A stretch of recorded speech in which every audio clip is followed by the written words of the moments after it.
You once said, the most dangerous person is one who is articulate. What would you recommend to a one who wants to learn to speak in a more articulate manner?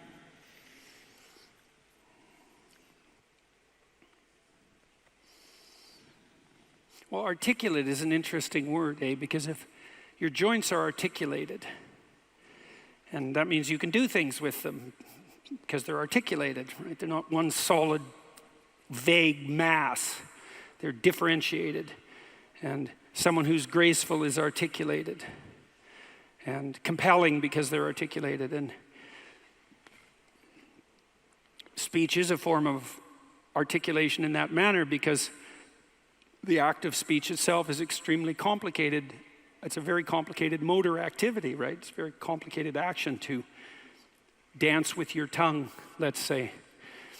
And it is definitely the case that there is no more exceptional form of the capacity to be dangerous than to be articulate. And one of the things that really shocks me, and part of the reason that my son and I and our co-workers developed this essay app, is that young men in particular are never taught this. It's like, well, why be literate? Well, do you want to be competent and dangerous, or do you want to be vague and useless? Because those are your options, and I don't care what your job is. It doesn't matter what you end up doing. If you're a plumber, I have great respect for plumbers, by the way, and you're articulate, you can negotiate with your clients, you can introduce your coworkers, you can make a case for your employees, you can advertise your services, you can think through your problems. You're firing on all cylinders. Our whole culture is based on the idea of the supremacy of the word. Our whole culture is based on the idea that it is the word itself that extracts habitable order from chaos and possibility. And the reason our culture is predicated on that is because it's a deep truth. And to the degree that our culture actually embodies that, it works. So it's a great thing to be articulate. And it would be so lovely if our educators were wise enough to communicate this appropriately to young men who are striving forward, and to let them know in no uncertain terms that if they want to make themselves into forces to be contended with, that there's no surer route to that than an exceptional poetic literacy. Now, it's not like young people don't have an intuition of this. There are reasons they admire rap musicians, for example, who are often extraordinarily articulate in their performance and their capacity for spontaneous poetic utterance. And certainly the greatest people I've met, including great warriors, you might say, are great in no small part because they're articulate. I know a former special services, special operations soldier, Jocko Willink. Some of you might know about Jocko. He's got a pretty decent online following, and he's about 4 feet wide and about 3 feet thick, and he's one tough son of a bitch. I'll tell you, you don't want to mess with him, and he knows perfectly well and is very capable of articulating the fact that his success as a eminent warrior is in no small part dependent on his ability to communicate. Because he could communicate well, he could listen to the men who were under his command. Because he was articulate, he could explain to his superiors the situation on the ground. Because he was articulate, he could make a case that the men under his command who were deserving would be promoted. Because he could think in an articulate manner, he could plan strategically and not lose battles. Okay, so that's the case for being articulate. And what's the alternative? You want to be inarticulate? You want to say and like and and pause and stumble and be unable to formulate a strategy, be unable to elucidate a vision, be unable to compel? and convince other people, to entice them with your articulated vision of what might be? You want the opposite of that? Why would you want that? You would choose awkwardness over grace? It's preposterous. It's beyond foolish.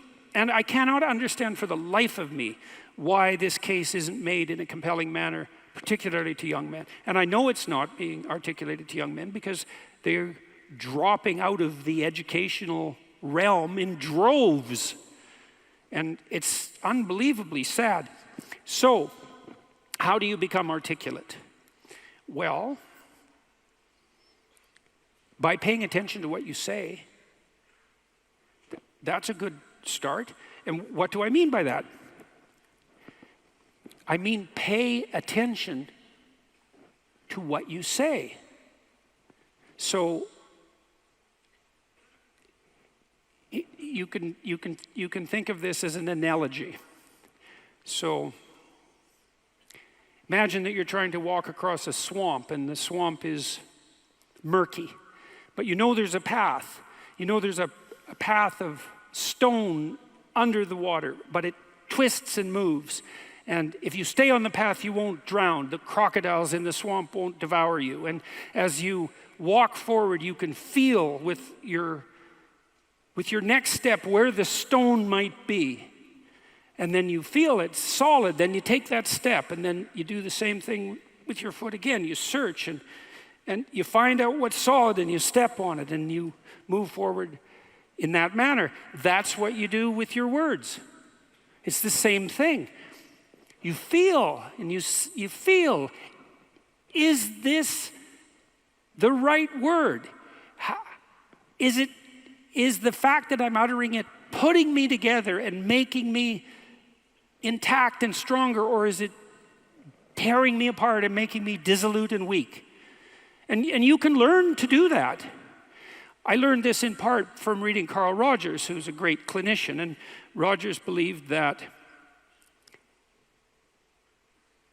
the integration of language and action was a necessary precondition for operation as an effective clinician, that you had to align what you said with who you were, and that one of the things that your clients would be evaluating you for was that capability.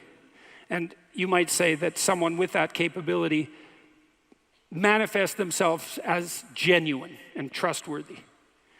And more than that, I would say also as compelling and interesting, although that can be gamed. But the entire combination that emerges out of the domain of articulate communication can't be gamed. It's not easily. You feel your way. I noticed 40 years ago when I started thinking these things through that much of what I said actually made me feel weak. I didn't know why exactly, but sometimes some of the things I said didn't have that effect. They weren't accompanied by a sense of shame, let's say. They weren't accompanied with a sense of vulnerability.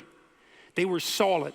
And at the beginning, that was probably only about 5% of what I said. The rest of it was instrumental. You know, it was language I was using to get my way in the manner that Tammy described when she introduced me tonight. There was an arrogance in my use of language that had to do with the desire to attain proximal victories, right? To appear smart, let's say, to win an argument, something like that. A very different idea than merely feeling my way along to see what word was appropriate for what moment. But you can learn to do that. And you can listen to yourself, and you can stop humming and hawing and using like and you know and fillers. And you can take the time necessary to craft your words carefully. And you can practice merely saying what you believe to be true. And you can read. And you can read great writers. And you can write. And you can write about what you think about the problems that obsess you. And you can become articulate as a consequence. And there'll be nothing about that that isn't the adventure of your life. And so it's a moral endeavor in some real sense. Right? To become articulate is to become the master of your own tongue. And to become properly articulate is to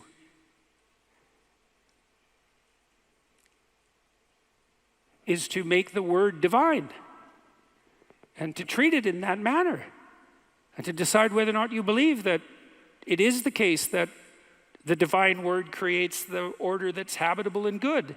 And if you do believe that, well, if you don't believe that, then what do you believe? And if you do believe that, well, go all in. See what happens. See what happens if you become articulate.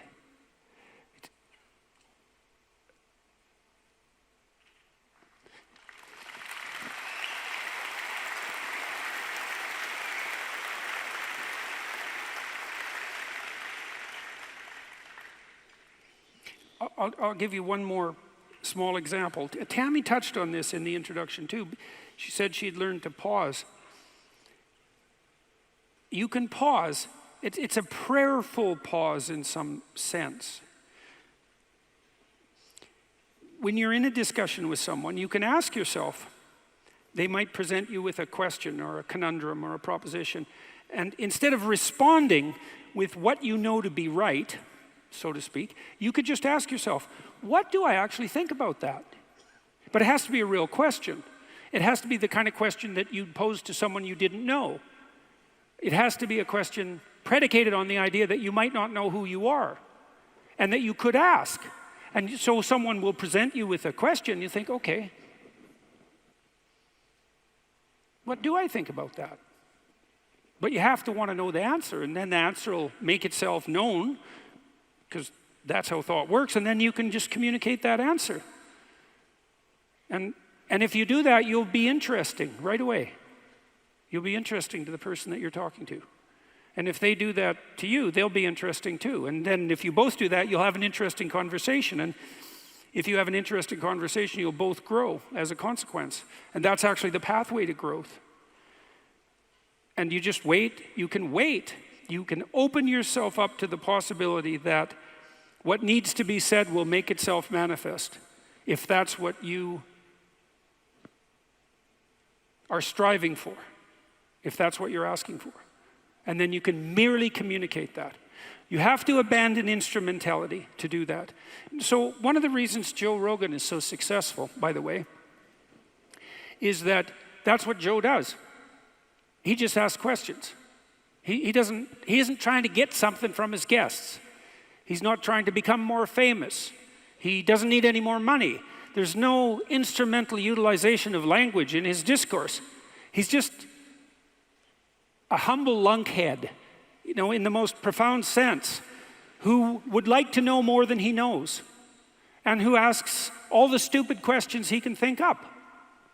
And it turns out that he's actually very, very smart and very well educated now, after talking to hundreds and hundreds of people and listening. And so the stupid questions he asks aren't stupid, and they're questions that are shared by virtually everyone who's listening. And he takes his listeners along on this process of exploratory endeavor, and it's the pathway to success. And the same thing can be true of your life. The pathway to success is much,